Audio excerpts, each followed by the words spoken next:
L'éditorial du matin, c'est une réflexion sur l'actualité brûlante, des développements importants, des sujets d'ALIA et d'intégration.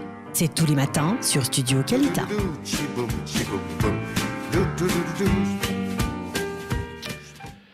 Rav Shmuel Marciano, Shalom, Boker Tov. Boker Tov.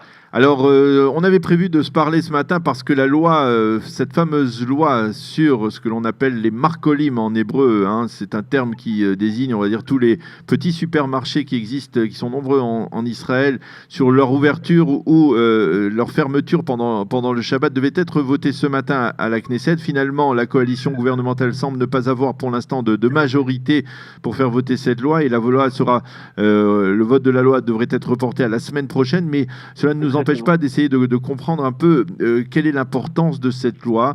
On sait qu'elle a une importance particulière pour les partis orthodoxes, pour le parti Chasse, dont vous êtes le représentant à la mairie de Jérusalem, au conseil municipal de Jérusalem.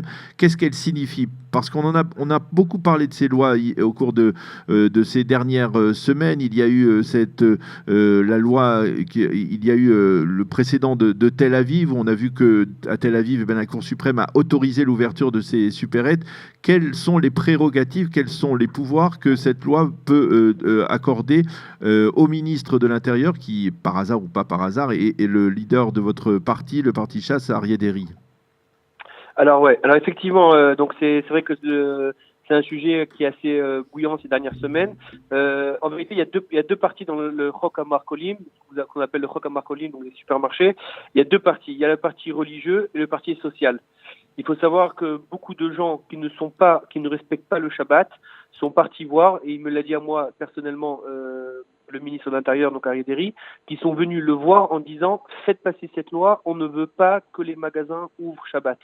Les gens, on n'est pas différents des autres pays dans le monde. Nous, on est français, on sait bien, on connaît exactement l'importance du dimanche en France. On sait que les magasins sont fermés, que les gens sont d'accord sur ce principe-là. Il y a un côté social. Donc, il faut savoir que ce roc-là n'est pas seulement un roc religieux. C'est pas que les partis religieux qui le soutiennent, il est soutenu aussi par une partie du monde chiloni en Israël. C'est-à-dire ce sont des gens non religieux qui ne veulent pas travailler le Shabbat et ne voudraient pas que leur parnassa, on va dire leur gagne-pain, soit pris par des chaînes de supérettes qui pourraient être ouvertes pendant le Shabbat, c'est cela? Exactement. Et j'ai écouté la semaine dernière justement sur ce sujet-là un exemple qui est bon, c'est rien que pour essayer d'imaginer un petit peu que c'est que on peut imaginer que la Kalkala, donc l'économie israélienne, elle est partagée en 6 parts, et que chacun vient et qu'il y a une part par jour. Là, ce qu'on veut faire, c'est qu'en vérité partager le gâteau en 7, mais que la 7e part, elle sera pas partagée par tout le monde, elle sera partagée quand même par une partie des personnes. Donc, au point de vue même économique, c'est quelque chose qui n'est pas accepté, qui n'est pas valable, qui n'est pas accepté par le Tzibour. Ça, c'est ce qui est du côté social. Il ne faut pas oublier aussi qu'il y a les status quo qui étaient là depuis Akamat Medina, et que les choses ont été déclarées que la Médina d'Israël, une Médina qui est yéhoudite et démocratique. Il ne faut pas oublier qu'il y a aussi le mot a été déclaré en tant que Médina yéhoudite. En quoi un pays s'appelle un pays juif s'il ne respecte pas le minimum de la Yahadout, qui est le Shabbat. Alors justement, ça nous amène au Shabbat. Quelles sont les raisons pour lesquelles, quels seraient les pouvoirs du ministre de l'Intérieur concernant donc ces supermarchés? Est-ce qu'il pourrait tout simplement interdire l'ouverture de ces supermarchés? Oui, alors le statu quo, c'est que ce qui est déjà ouvert, donc sur Chok HaMarcolim, c'est ce qui est déjà ouvert, restera ouvert. Il ne cherche pas à venir fermer, parce que c'est quelque chose qui serait très compliqué de faire ça en Israël aujourd'hui, dans la Médina d'Israël, c'est quelque chose qui est très compliqué. Mais Mika nous l'a abat, c'est-à-dire à partir de maintenant et pour l'avenir, qu'il y ait une loi qui est la loi qui existait. Seulement, il y a eu des gens qui ont passé cette loi-là et qui ont quand même ouvert, mais qu'il y ait une loi qui passe et qu'il y aura des pakachim, donc des gens qui seront pas juifs, bien évidemment, qui passeront, des contrôleurs qui passeront pour vérifier si le magasin est ouvert ou pas, etc. Et entre autres, ce que je peux dire aussi, c'est que dans ce Chok HaMarcolim, en vérité, ils se sont beaucoup appuyés dessus, parce qu'ils se disent que si sur ça, ils laissent passer la chose. Alors automatiquement, demain, ça sera qu'ils vont demander aussi que les mairies de chaque ville soient ouvertes, que les bureaux administratifs de la même chala, le ministère de la Brioute, etc., soient ouverts aussi. Donc si on laisse passer ce roc-là, si on laisse passer le roc qu'on n'a pas le droit d'ouvrir pendant Shabbat, demain, on viendra demander à que les bureaux, même Shaltim aussi, soient ouverts pendant Shabbat. Donc ils sont obligés de mettre un stop sur ce genre de choses-là. Donc ils sont beaucoup agrippés sur ça. Ils sont beaucoup attachés et arrêtés sur ce roc à Marcolim pour justement ne pas laisser la possibilité d'une ouverture ensuite sur d'autres bureaux et d'autres qu'on demande aussi que la mairie soit ouverte. Les gens ils veulent le Shabbat partir à la mairie faire leurs papiers, ils n'ont pas le temps en semaine, etc., etc. Alors je le précise parce que je le répète parce que c'est un peu compliqué à comprendre. Le ministre de l'Intérieur, Aryeh Deri, aurait quel pouvoir avec le vote de cette loi? En tant que ministre de l'Intérieur, c'est entre les mains du ministre de l'Intérieur de décider une telle loi ou pas une telle loi. Et il a la majorité avec lui, la même chala. Justement, comme il y a un des travers de Knesset qui est malade, donc les médecins n'ont pas laissé sortir pour hier soir. Il y a eu un travers Knesset, Glick, qui a perdu sa femme, donc il est pas en yeshiva, donc aussi il serait pas là. Donc à cause de ça, il y a une partie d'Israël Béthénou aussi qui ne serait pas là. Donc c'est pour ça qu'ils ont repoussé à la semaine prochaine pour être sûr d'avoir la majorité. Mais la majorité, ils l'ont. C'est des choses sur lesquelles ils se sont mis d'accord et ils ont la majorité.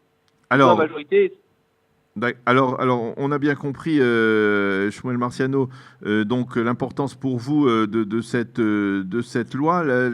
Alors, je rappelle que vous êtes membre du conseil municipal de Jérusalem et que vous êtes le membre, on va dire, le francophone au sein du conseil municipal. Et à ce titre, vous avez endossé des responsabilités en matière d'Aliyah et d'intégration des Olim de France. Comme nous sommes sur Studio Kalita, nous voulions profiter de cette discussion pour également vous poser une ou deux questions sur la Aliyah, sur l'intégration des Olim. Quels sont, à votre avis, les plans importants, on va dire au niveau stratégique, que l'on doit mettre en place pour améliorer l'Aliyah des Olim de France à Jérusalem en particulier?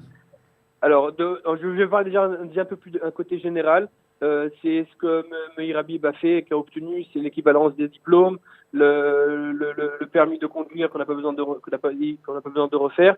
C'est des choses qui et surtout les diplômes qui ça freine énormément de gens, surtout des gens qui ont travaillé pendant 20-25 ans d'expérience en France en tant que médecin, dentiste, etc. dans plusieurs domaines et ça les freine au niveau de l'Aliyah en se disant je ne vais pas après 25 ans d'expérience recommencer à refaire mes diplômes et faire mon stage en Israël dans les hôpitaux, etc. Donc c'est quelque chose qui freine énormément. Donc ça, je pense qu'aujourd'hui ces choses-là, Meir Habib a déjà fait du très beau travail. Il est continue à en faire. Je suis constamment en contact avec lui par rapport à ça. Et avec Alita aussi, je suppose. Pardon? Avec Alita aussi. Oui, avec Alita aussi, bien évidemment. Et donc ça, c'est ce qui concerne maintenant. Une fois que quelqu'un décide de faire l'Aliyah, c'est sûr qu'au point de vue administratif, on doit pouvoir l'aider ici, faciliter l'intégration au point de niveau administratif. La façon de faire en France, en Israël et dans Yerushalayim est différente. Donc les gens se perdent un petit peu. C'est le peu d'expérience que j'ai à mairie de Jérusalem, c'est 7 derniers mois, j'ai vu combien les gens se bloquaient et des fois même faisaient désespérés alors qu'ils avaient le droit à certains droits, ils avaient le droit à certaines réductions dans l'Arnona, dans la taxe d'habitation ou dans d'autres domaines. Et extrêmement compliqué. Des fois, les choses sont compliquées, ils comprennent pas exactement les papiers, ce qu'il faut faire, etc. Et donc, du coup, ils baissent les bras, ils disent bon, on paye ce qu'on doit payer et on finit avec ça, au moins on ne casse plus la tête. Alors qu'ils ont droit à des réductions de 40, des fois voire 60, des fois 80%. Des gens au troisième âge, des gens qui étaient au Hadashim, etc. Et là, au prochain, je peux vous dire qu'en 6 mois, on va dire que je suis bien rentré dans la mairie, que j'ai mes secrétaires, etc. On s'est occupé de plus de 100 pniotes. On s'est occupé de 100 pniotes francophones, de gens qui avaient désespéré, et en nous retrouvant, d'ailleurs on a eu plein de témoignages sur Facebook, sur la page Facebook, sur la mairie de Jérusalem, sur le Marseillais de la mairie de Jérusalem, en disant que pendant 6 mois ils essayaient de faire les papiers, ils n'arrivaient pas, et que en venant au bureau, ils ont bien été reçus, que ce soit par moi-même ou par mon secrétaire, et qu'en une demi-heure les choses ont été réglées. Okay. Pourquoi? Parce qu'ils ne comprenaient pas très bien. Nous on connaît la marérette, on connaît le système, comment ça fonctionne, on sait directement où toucher le point. On a bien évidemment dont l'impact quand un conseiller municipal se présente dans un bureau, il est reçu différemment que quand c'est un particulier qui vient. Donc c'est des choses qu'on essaie d'aider les gens au quotidien. À part ça, en parallèle, on essaie de faire en sorte pour que justement ces problèmes ne viennent pas. Donc on a déjà voilà, parce que c'est ça le problème, c'est que il y a les Olim qui sont déjà installés et qui sont déjà dans une nouvelle situation et il faut leur apporter des réponses le plus souvent assez rapidement. Mais il y a en amont, on va dire, les Juifs de France, ceux qui préparent leur Aliyah. Comment vous pensez, vous personnellement, que l'on puisse encourager des Olim de France à venir s'installer à Jérusalem? Quels sont les leviers que vous entendez utiliser pour les pousser ou les conduire à s'installer ici à Jérusalem, alors qu'on sait qu'il y a certaines difficultés, que l'immobilier est très cher? Comment encourager des Olim de France à venir ici?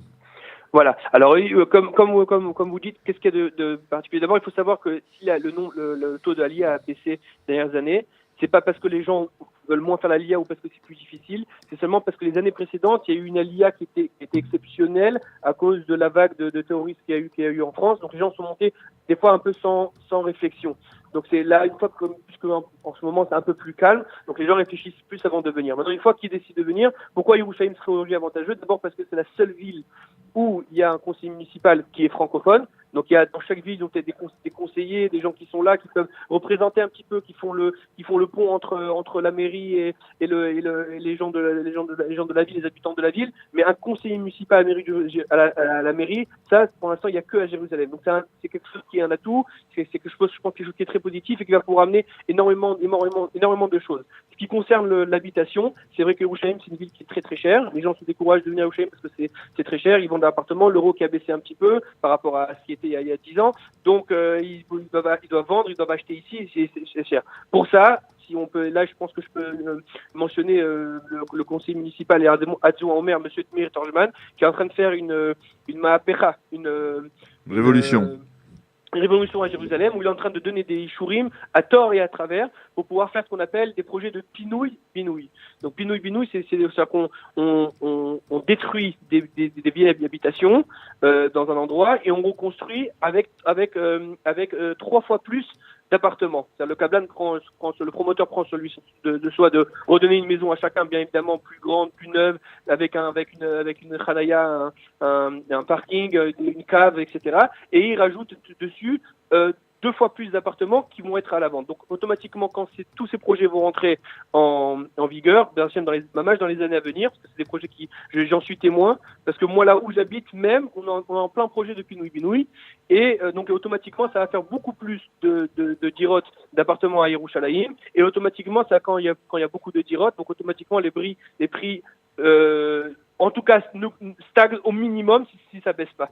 Mais pas ce qui est sûr, c'est que ça ne montera pas. Donc ça, c'est ce qui est au point de vue habitation. Dans le travail, bon, évidemment, les 2 ou 3 fois où on m'a contacté de France pour le travail, j'ai immédiatement envoyé à Kalita. C'est quelque chose que je me suis déjà assis avec Ariel Kandel. Je me suis assis avec lui. On s'était mis d'accord que tout ce qui était lié au travail, moi, je m'y connais beaucoup moins, j'ai moins d'expérience. Donc c'était automatiquement envoyé à Kalita pour pouvoir avoir un rendez-vous, être conseillé, être dirigé, etc. Donc il y a le travail, il y a un peu le travail, il y a l'habitation qui est en train de se mettre en place, il y a le côté social, donc administratif où aujourd'hui on est en train de faire une chose, comme je vous l'ai dit peut-être dans la dernière interview, on a pris tous les papiers de l'Arnona, on les a traduits en français, ils sont en ligne. Madame Tamara Bersera, qui est conseillère du maire, a fait traduire tout le site c'est tout nouveau, c'est il y a 3 mois, tout le site de la mairie en français. Donc aujourd'hui, on est en train de faire en sorte pour que les gens soient beaucoup plus faciles pour eux. Et même quand ils ont un problème, ils ne comprennent pas. Nous, on est là pour ça, pour prendre leur dossier, s'en occuper du début jusqu'à la fin. Plusieurs fois, on leur demande même pas de se déplacer, de nous envoyer par mail. Et nous, on va dans les bureaux pour eux et on va faire des papiers pour eux. Et donc, je pense qu'il y a un changement qui a commencé et qui va continuer Bezrat Hashem dans les années à venir. En tout cas, pour Yerushalayim, où ils sont arrivés enfin à une conclusion qu'il fallait mettre un Français au conseil municipal. Ils se sont rendus compte de la population française qui est grande en Israël et à Yerushalayim, avoir fait ce pas-là, je pense que c'est quelque chose qui est Raoui et Shvar, qu'on peut féliciter, entre autres, le ministre de l'Intérieur, Ariel Derry. Eh bien, merci beaucoup, Rav Shmuel Marciano, pour avoir accepté de répondre à nos questions ce matin sur Studio Kalita. Et on vous souhaite bien entendu bonne continuation dans vos activités, dans votre action. Et à bientôt. Voilà, bonne journée. Shalom, shalom. Merci. Bonne journée. Au revoir. L'éditorial du matin, c'est une réflexion sur l'actualité brûlante, des développements importants, des sujets d'ALIA et d'intégration. C'est tous les matins sur Studio Kalita. Do do do do do.